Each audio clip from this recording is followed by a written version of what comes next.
So, good evening, everyone. Today, Brightest Academy Toppers Talk. Here we have with us Mr. Sanskar Sovan, who secured All India Rank 9 in GATE Metallurgy 2025. He secured 85 marks. He is our live class long term course student of the session 2024-2025. First of all, congratulations to you, Sanskar, and your family for your success. Thank you, ma'am.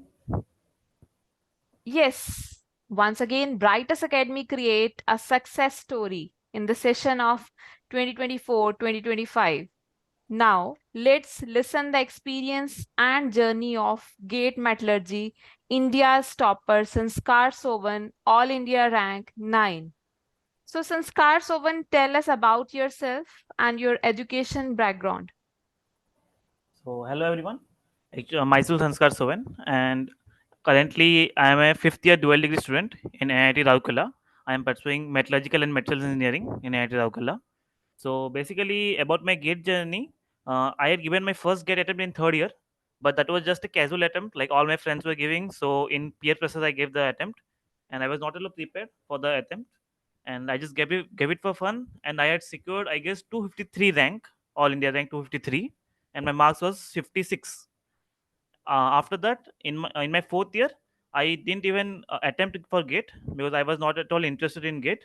In the after fourth year, during the summer vacation, I changed my mind, and thus I asked my friends who were already taking coaching from various coaching institutes, and I was confused between two to three coaching institutes, and then most of them, they means recommended writers to me, so I took writers. I joined writers in the May batch, but I joined during June 20, around June 20, June 15th. I joined. So I joined around 1 month late in the May batch. And moreover, I think I started my preparation seriously when I came back to my college after summer vacations. Because during summer vacations, I was doing an internship, and also I had some family issues, and thus I could not prepare. So I started my preparations properly in July second week. So after that, I tried to cover all my previous lectures, those were pending lectures, and I usually was not able to attend the live classes because I had lab work, and because I am an MTech student, I was also pursuing my fifth year dual degree. So I had some lab work, I have some course works, so it was not possible for me to attend the live classes. But I used to attend the recorded lectures in the same day itself, and whatever doubts I had, I used to join the next the lecture. In the first 5 to 10 minutes, I would ask the doubts of the previous lecture or previous day. And basically, I think most credit, even more than myself, I give my credit, the credit of my success to Umesh sir, because if you means any one of you have seen any of the topper stock from last any of the years, then everyone says that he is a great teacher, and I totally agree with him. Means long before my gate exam, means I gave the gate exam, I had the feeling that okay, means this gate exam might be something good for me. I might get some good rank. My manifestation was always getting top 20. So above that, anything was a bonus for me, and I could see that coming true. Sanskar, you are Yes, thank single digit you. rank. So, Yes. you as you sharing your preparation strategy. So, what you feel your inspiration, you from where you inspired to crack Uh, the gate? my main motivation was that actually, mainly in metallurgy branch, I see that most of the jobs that we get, both the means experiences means the experience that we get by getting the job into core, the expense is also less. There is less to learn, and the most jobs that we get, the learning curve is from BARC, DRDO, and also there are some good PSUs like IOCL. So my aim was to get in, my aim still is to get into a good PSU, and so I started my means get preparation.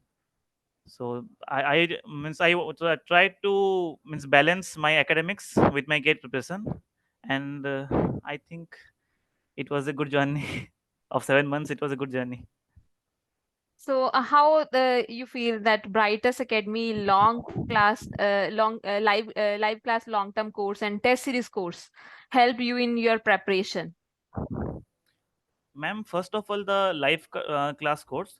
So, speaking about myself, there are many students who might think that they can crack, get, or get a good rank by their own. But I was not one of them, because from very beginning during my school years, I used to be a very fickle-minded person, fickle-minded student, and I still am that person.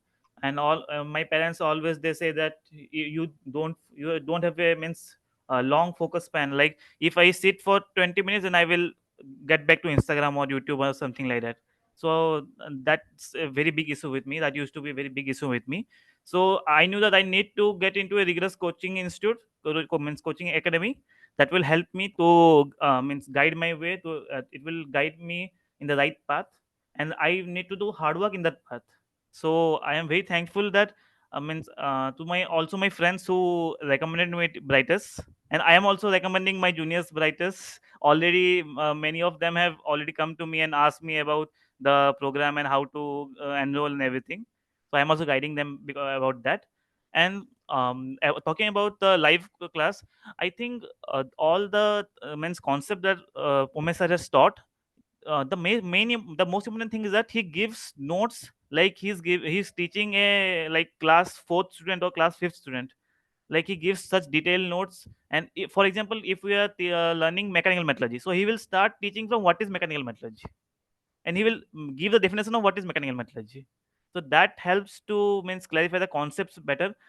Even because I didn't have much time, because in 7 months I started my gate preparation in July second week properly. So I had 7 months, so I didn't have much time to go through books or so I just blindly followed what sir had told me, because sir had told us to do 5 times revision and how to do five, because 5 times seems like a very big number. But if like the way sir told us, even till December, I thought that I will not be able to complete 5 times revision.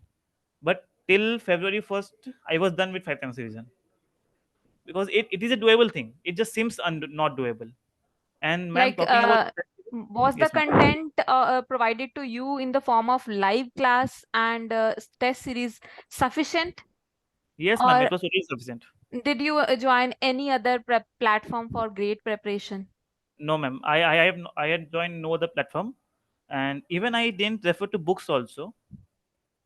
Class Like notes is enough. class notes is enough, and some material that sir will provide, that's enough. That's more than enough. For Okay. non-ferrous, sir had means provided some material. It was very good material. And other than that, ma'am, talking about the test series, I remember I have a friend. He is also he's from Writers, and he has secured AI 20 Soheb. So me and Sohaib, we were in contact for entire 2 months, December and January. We were totally in contact. Almost daily, we used to talk, and we used to prepare together. So the day gate exam was done, we came back and we talked. The first week we talked that these questions seemed like it came straight out of the test series, because there were questions I remember which had not come in previous PYQs, but those questions, exact those questions with different values, were there in the test series. That was totally great. I even मैं ये कहना चाहूंगी कि जो brightest की test series है वो Yes, आपके लिए बहुत ही अच्छी साबित हुई है ना। Even yes, ma'am. आपके टेस्ट सीरीज में, जैसे अगर टेस्ट सीरीज से बात करूं तो कैसा चल रहा था, कितने क्वेश्चंस जो थे आप अटेम्प्ट कर पा रहे थे, और कैसी चल रही थी आपकी सिली मिस्टेक्स, और कैसे आपने ओवरकम किया अगर आप टेस्ट सीरीज दे रहे थे तो? मैम, इनिशियली जब मैंने टेस्ट सीरीज दिया, तो हम्म। इनिशियली मेरे सिली मिस्टेक्स काफ़ी ज़्यादा हो रहे थे, एंड कैलकुलेशन मिस्टेक्स हो रहे थे, एंड वो बहुत इरिटेटिंग लगता है कि जब तुमको कॉन्सेप्ट पता है पर छोटा छोटा मिस्टेक हो जाए. And but with time, because there are around 52 tests in total and 10 mock tests, so with time itna जब टेस्ट देते रहो and you become very proficient in scientific calculator. मतलब मैं मतलब साइंटिफिक कैलकुलेटर को मैं इतना प्रैक्टिस कर लिया था कि उसके बाद मैं नोटबुक में एक वैल्यू नहीं लिखता था, मैं पूरा एंटायर कैलकुलेशन साइंटिफिक कैलकुलेटर से ही करता था. And that thing also help me in GATE, because GATE में मेरा एक भी कैलकुलेशन मिस्टेक नहीं हुआ है उस type. Okay, I did one silly mistake in quant, but उसके अलावा कुछ भी मेरा मतलब ऐसे कैलकुलेशन मिस्टेक नहीं हुआ है उसमें, या फिर कोई यूनिट्स गलत लिख दिया। एंड और एक चीज़ है, मैं क्या करता था ना, जब भी मैं कुछ गलती करता था, सो मेरे मतलब शॉर्ट नोट्स वाले नोटबुक में आई हैड वन पेज जहाँ मैं ये सब मिस्टेक लिखता था। फॉर एग्जांपल, एक जैसे गिब्स फ्री एनर्जी का जो वैल्यू होता है, so it's sometimes taken as negative, sometimes taken as positive, और वर्क डन का वैल्यू। तो उसमें तुमको जान वो मतलब वर्डिंग अच्छे से पढ़ना है।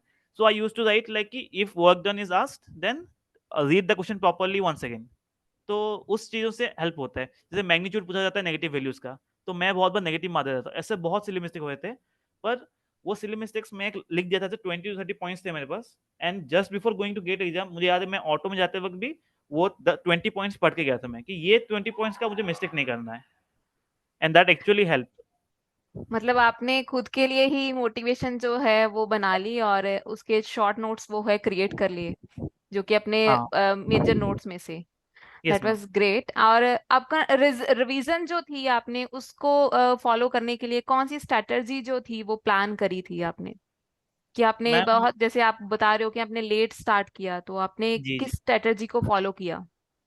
Ma'am like during my BTech also मेरा मतलब फिजिकल मेटलर्जी लाइक मुझे बहुत अच्छा लगता है, तो फिजिकल मेटलर्जी मेरा स्ट्रांग था। तो इनिशियली जब फिजिकल मेटलर्जी इनिशियली मैं जब ज्वाइन किया, तो फिजिकल मेटलर्जी पढ़ाया जा रहा था। तो फिजिकल मेटलर्जी मतलब एक्चुअली सर से बोलते हैं कि तुम जब पढ़ाया जा रहा है तब तुम पहला रिवीजन कर लो, फिर सेकंड रिवीजन तुम जब नेक्स्ट सब्जेक्ट चल रहा है तब इसका रिवीजन करो। पर फिजिकल मेटलर्जी के लिए मेरा वो पॉसिबल नहीं था, बिकॉज जब मैकेनिकल चल रहा था तब मैं फिजिकल भी कर रहा था, and I was trying to get to mechanical also. So मैं दोनों मतलब उसको मतलब एज लेट ज्वाइन पैरेलल करा, तो लेके मैं चला। उसको यस कवर अप करने की कोशिश कर रहा हम्म। था। सो बेसिकली वो तो मैं कर रहा था। उसके अलावा मेरा जब थर्ड रिवीजन था, जो विच वाज इन दिसंबर दिसंबर 15 को मैं थर्ड रिवीजन शुरू किया था। तो उस टाइम पे मैंने शॉर्ट नोट्स बनाना शुरू किया। दिसंबर 20 के आसपास मैं शॉर्ट नोट्स बनाना शुरू किया। एंड एक एक सब्जेक्ट का मुझे शॉर्ट नोट्स बनाने में 3 दिन लग गए, मतलब फिजिकल का 3 दिन लगे थे, मैकेनिकल 3 दिन लगे थे।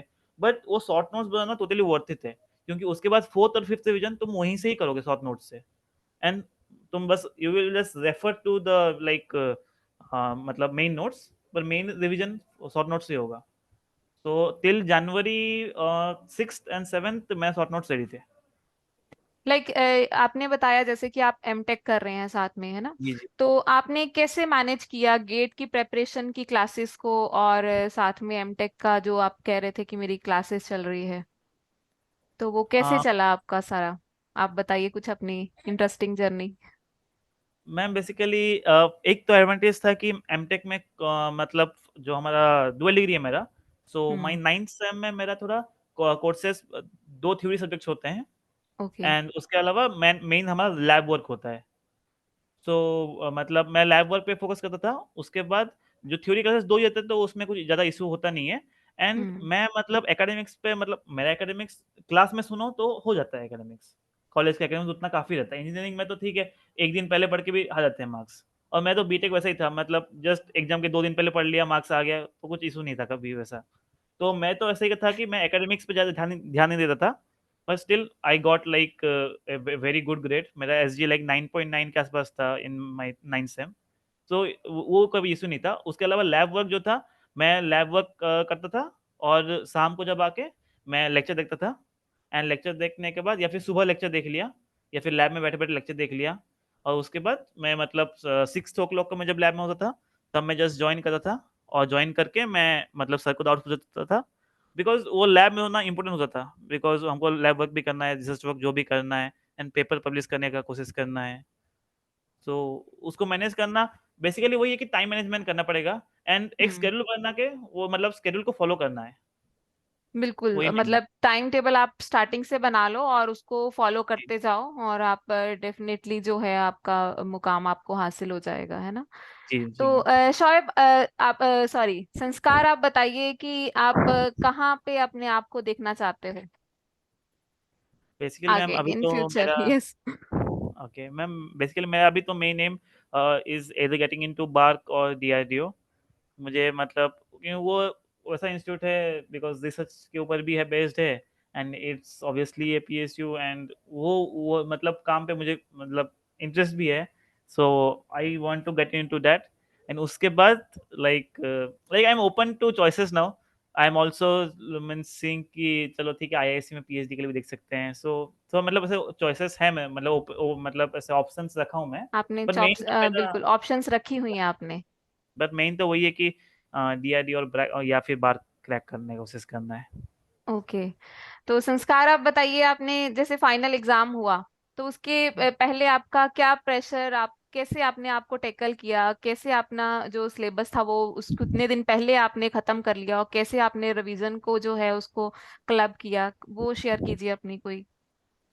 मैम हमारा लाइक मैं जो इस बैच में था, उस बैच में कोर्स खत्म होने वाला था Jan 6 को। सो बट लाइक मेरे पास दिसंबर काफ़ी खाली था, बिकॉज दिसंबर सबका विंटर वेकेशन होता है, सो मेरे पास वो खाली था। तो I asked sir to upgrade my batch और मुझे रिकॉर्ड लेक्चर्स देने के लिए। And hmm. जिसकी वजह से मैंने January 6 का जो था वो मैं दिसंबर 15 या दिसंबर 14 तक मैंने सब कोर्स वर्क एक बार मतलब खत्म कर दिया। मैं सब लेक्चर्स मैंने देख लिए थे और उसके नोट्स बना दिए थे।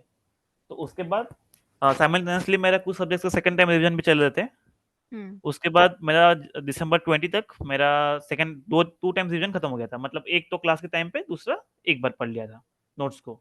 और एक चीज़ है मैम कि नोट्स को, जैसे मैं टिल द एग्जाम में नोट्स को इतना पढ़ लिया था, मेरा मेन नोट्स जो है, बिकॉज मेन नोट्स बहुत होता है।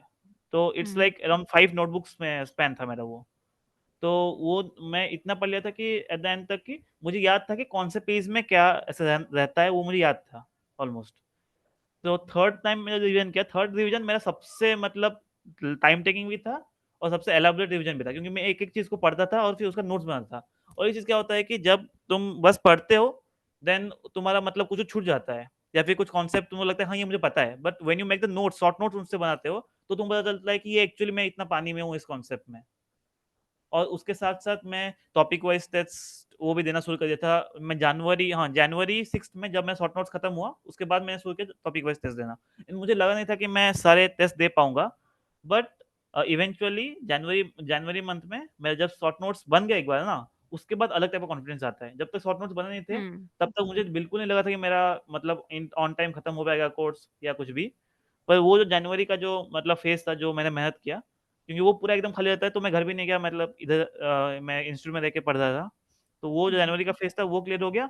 उसके सॉरी दिसंबर का फेज़ वो क्लियर हो गया। फिर जनवरी 6 से फर्स्ट वीक से फिर मैंने शुरू कर दिया। मॉक टेस्ट मैं पहला दिया था जनवरी 6 में। उसके बाद मतलब तब मैं प्रिपरेशन फुल नहीं था, but I just wanted to have that feeling कि मॉक टेस्ट देने में कैसा लगता है। हम्म। और फिर मॉक टेस्ट देना बहुत मॉक इंपॉर्टेंट टेस्ट चीज़ है। कैसे कैसे गए थे आपके mock test? Ma'am mock test तो अच्छे ही गए थे, लाइक मॉक टेस्ट में मार्क्स वैसे मतलब ऑलमोस्ट मेरे सब में 77 से 80 to 84 के बीच में आते थे मार्क्स सब में। एंड रैंक भी वैसे मतलब मतलब अ, फाइनल में आप जो है और राइज कर गए, ब्राइटस की हाँ, जो आपकी टेस्ट सीरीज है उसने आपको पूरा निचोड़ के रख दिया कि ऐसे ऐसे यस मैम, करना यस है मैम, ना? That's true. मैम मुझे कुछ सीनियर्स ने ये बोला था, and that's actually hmm. True, कि ब्राइटर्स का जो टेस्ट सीरीज है ना वो बहुत अच्छा है। ये तो मैं मतलब अनबायसली टोटली बोल सकता हूँ, क्योंकि दो मैंने मतलब खुद से नहीं लिया था, पर one of my friends had taken मतलब और एक कोचिंग इंस्टीट्यूट लिया था, तो मैंने उसका एक टेस्ट दिया था बस। तो मतलब हम्म। उसके अकाउंट से मैंने दिया था। एंड वो टेस्ट इतना मतलब ईज़ी था और इतना मतलब यूज़लेस था कि मैं समझ लिया कि भाई अच्छा हुआ उसमें नहीं लिया मैंने। मतलब नाम नहीं बोलूँगा, बट ऐसे मतलब बहुत वाहियात था वो। और आप बताइए कि आपने कितने क्वेश्चंस अटेम्प्ट करे थे फाइनल में और क्या लग रहा था आपको, कितना रैंक अ, आएगा, क्या उम्मीद रखी थी? मैम फाइनल में मैंने 2 क्वेश्चन अटेम्प्ट नहीं किए थे। सो बाकी सारे 63 क्वेश्चंस अटेम्प्ट किए थे मैंने। ओके। और उसके अलावा 63 क्वेश्चंस और एक क्वेश्चन मैंने वो न्यूमेरिकल टाइप था, मैंने ऐसे कुछ भी लिख दिया था। सो 62 क्वेश्चंस मैंने प्रॉपर अटेम्प्ट किए थे। और उसके ओके। बाद मुझे लगा था कि शायद 90 के या फिर 80 85 से 90 के बीच में टच कर लेगा। हम्म। पर एमएसक्यूज़ में थोड़े से गलती हो गया और एक और 2 सिली मिस्टेक हो गए। तो एक्चुअली एमएसक्यू का पता चल गया था मुझे ऑलमोस्ट, मतलब आके ही डिस्कशन करके दोस्तों के साथ मुझे पता चल गया था। बट 2 सिली मिस्टेक हो गए, तो उसकी वजह से 85 में काउंट किया था marks. But with 85 I was quite happy, क्योंकि प्रीवियस गेट स्कोर का देख के आई वाज़ हम्म। एक्सपेक्टिंग कि टॉप 10 हो ही जाना चाहिए। एंड फिर मतलब यू स्कोर देख गॉट अच्छा ही यू लगा। Got your destiny. You got ma'am, single rank. Yes तो मैम। क्या मैसेज दोगे आप अब जो अपकमिंग जो गेट्स एस्पिरेंट्स हैं उनको, क्या मैसेज रहेगा आपकी तरफ से? कैसी मैम मैं तो प्रिपरेशन यही होनी चाहिए, कितनी स्ट्रिक्ट मेहनत करनी चाहिए? मैं तो यही बोलना चाहूँगा कि अगर मतलब मैं कर सकता हूँ तो फिर कोई भी कर सकता है, क्योंकि मैं जितना फ्रिकल माइंडेड हो, जितना मतलब इजीली डिस्ट्रैक्ट होता हूँ, if I can do than anyone can do. बस इतना ही है कि मतलब खुद पे मतलब फेथ रखो, और ऐसा ये जरूरत नहीं है कि तुम डेली मतलब रगड़ के 8 घंटा 6 घंटा पढ़ रहे हो, कोई जरूरत नहीं है। तुम कोर्स मतलब जैसे मैं रिकॉर्डेड लेक्चर्स को 2x में सुनता था, 1.5x 2x में सुनता था, क्यों? तो उसमें मैं नोट्स बना देता था। तो if it's possible for you then you do that. तो मतलब खुद का एक वे बनाओ। पर यही है कि ऐसा मत सोचो कि मैं लेट शुरू कर रहा हूँ नहीं हो पाएगा, क्योंकि मैं मुझे लगता नहीं कि इतना लेट भी कोई शुरू किया हो। मतलब 7 मंथ्स में मैंने पूरा किया। उससे पहले मैं गेट के बारे में सोचा भी नहीं था। मतलब पीवाई की तो दूर के मैं सोचा भी नहीं था, गेट मैं गेट 2024 दिया भी नहीं था मैं गेट का। So 7 months is enough. और उससे पहले तुम शुरू करे हो then you are at much better stage than me. So अगर if I can do then you can surely do it. So बस ऐसा मत सोचो अगर कि आप किसने पहले शुरू कंक्लूड किया। करके अपना जो मंत्रा है वो बताओगे तो क्या बताओगे कि क्या मंत्रा रहेगा? मैं मंत्र ये है कि don't compare yourself with others, कि how much in advantage others are there from you, because तुमको नहीं पता कि तुम मतलब किसी और से कितना एडवांटेज में हो। हम्म। सो बेसिकली किससे कंपेयर मत करो, खुद पे भरोसा रखो and just give it all. और कैसा आपको फील हो रहा है कि आपने जो है अभी जो सिंगल डिजिट रैंक आया है, आपकी फैमिली कैसा माहौल, पेरेंट्स कैसे खुश हैं? बहुत। सब हैप्पी है मैम, बहुत ज्यादा। मतलब फैमिली ग्रुप्स में सब भेज रहे हैं फोटो वोटो सब का, मतलब कॉल करके कॉन्ग्रेचुलेशंस वो सब बोल रहे हैं। अच्छा लगता है मैम। मतलब जूनियर्स भी सब आके पूछते रहते हैं भैया कैसे हुआ ये, भैया क्या गाइडेंस चाहिए, भैया कॉन्ग्रेचुलेशन ये सब करते रहते हैं, पार्टी पार्टी पार्टी सब मांगते रहते हैं। इट्स अ मतलब गुड ये फीलिंग। है कि अभी संस्कार सोबन जो है वो हमारा एस्पिरेंट आ गया है, वो हमारा कह सकते हैं कि सक्सेस स्टोरी बन गई है, कि जो यस सबको गाइड कर सकता है। So yes very best wishes from your side, and हम विश करते हैं कि जो भी आप पाना चाहो, आपकी जो भी तमन्ना है वो आपको बहुत जल्दी मिले। So all the best Sanskar, and once again thank you. Congratulations to you and your family. Thank you ma'am, thanks a lot. Okay, thank you.